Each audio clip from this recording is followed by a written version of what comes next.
coins. You see this 100 peso bill? We only have until this year to use it, and come 2017, this bill, along with the others in its series, will be demonetized. But before this ends up in museum shelves and collectors' booklets, why don't we take a step back and think about how the Philippine peso has evolved through the course of history? Have you ever been curious about how money started? Generally, money in some form has been part of human history for at least the last 3,000 years. Before then, it is assumed that a system of bartering was likely used.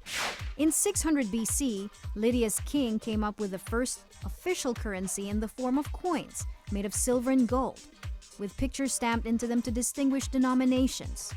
The Chinese, however, moved from coins to paper money with set denominations by 1200 AD. On the other hand, Europeans were still using coins all the way up to the 1600s, largely due to acquisitions of precious metals from colonies. Eventually, the banks started using banknotes for depositors and borrowers to carry around instead of coins.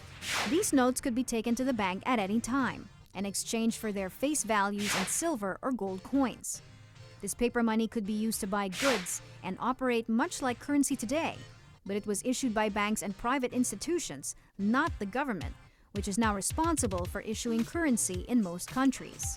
The Philippines was largely into barter, trading gold, pearls, and shells for China's porcelain and silk. Then, of course, Spanish influence was present in our coinage as well, as they introduced irregularly shaped cobs called makukinas. And then, different coins started finding their way into the country during the galleon trade that saw the Philippines do business with Mexico and other Spanish colonies in Central and South America. But when Mexico decided to emancipate itself from Spain in the 1800s, Spain was afraid we'd do the same, so they would counterstamp our coins until we finally developed our own. The barilla, which we now call barya, was born in 1828. As for paper money, we were authorized by Spain to print out our own money, which was called the peso fuerte, or strong peso in English. 10 years later, the first mint was established in the country, and the rest is history. Yet the Philippines was not alone in using the peso, as other countries in Latin America had the same idea. When the Americans came in 1903, they established the standard in terms of symbols, which is the P with 2 strike-throughs in the middle, and in terms of value, which at that time was 2 pesos to $1. But what dictates value? We talked to Bangko Central's Deputy Director of the Corporate Affairs Office, and this is how she put it. The ones that affect, of course, the change of, first of all, we were under the Spanish. Then we became under we were under the Americans. And you can see also the changes in the design of the money.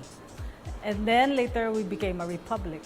And during the Japanese period, of course, we were under the Japanese. They also introduced their own currency, but they produced so much without any backing. So when you produce currency, you have to back it up with either gold. Then during the Japanese, they just kept producing money. That's why there was such a high inflation rate, and that's why people refer to them as Mickey Mouse money, because there was hardly any value. It was just like play money. So imagine buying then a box of matches for 100 pesos or an egg for around 80 pesos. In 1949, when the central bank was established, we decided to continue first what was already established as our series, and then we started producing our own afterwards. Among the significant incidents that affected the overall value of the peso were the oil embargo in the 1970s that brought about major inflation, which saw the peso move further and further away from the dollar, hitting 25 from 2. And the economic crisis in the 1990s that saw the peso climb to as much as 50 to the dollar. As for how our notes have evolved in terms of design, we've seen Spanish royalty to American presidents grace our currency in the past. But the Philippine peso quite rightly took a more patriotic turn in the late 1960s, when they started featuring our local heroes and landscapes. Presently, our notes depict everything exemplary about the Philippines, highlighting the ideals that we always strive to attain. The design is usually what we want to feature. So we want, of course, to honor our heroes and, of course, the ideals that they represent. So that's why their money. And then right now, the new series that we have that was introduced in 2010, we try and introduce, of course, the different things that are unique to the Philippines or outstanding. Like in the 20 pesos, we have the civet, you know, the one that's the coffee. And then, of course, we have Maliputo. We also have the blue nape parrot and South Sea pearls in the 1,000. While design very well speaks of our history, the added security features pumped into the newer peso notes that are still made of cotton and abaca tells us that we are still faced by challenging times on the safety front, as counterfeiters are ever prevalent. According to Cruz, it is best to change notes every 7 to 8 years, as counterfeiters often catch up to the technology and find ways to create great copies. And seeing that our notes before this newer round were last changed in 1986, it was high time for some fresh notes. Although the older designs are going to be demonetized and out of circulation really soon, and many are trooping to the banks to change them to the latest notes, there's a certain invaluable quality to keeping some of these old notes. Once you take out the old design that we have circulating right now, of course that becomes harder to get.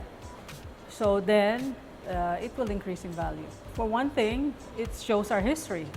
And then it shows also the ideals of the nation.